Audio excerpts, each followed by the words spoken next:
also known as Mandevilla. They grow fast. Here's the 2 cuttings I took a mere 4 months ago. Let me show you what they looked like.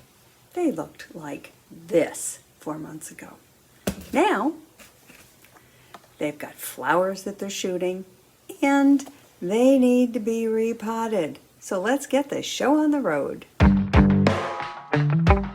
See the size of this pot, and it's only really half full of soil.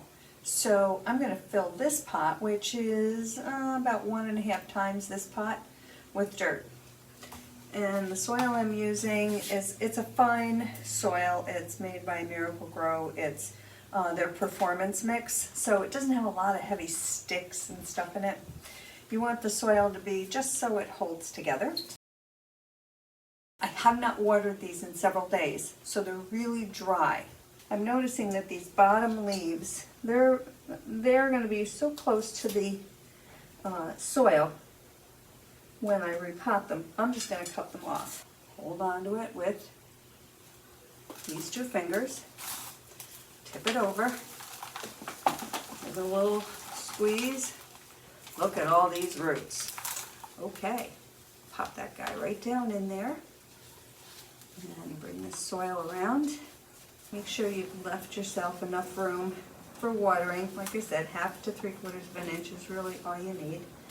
I'm going to take this other stick and I'm going to put it in here, right?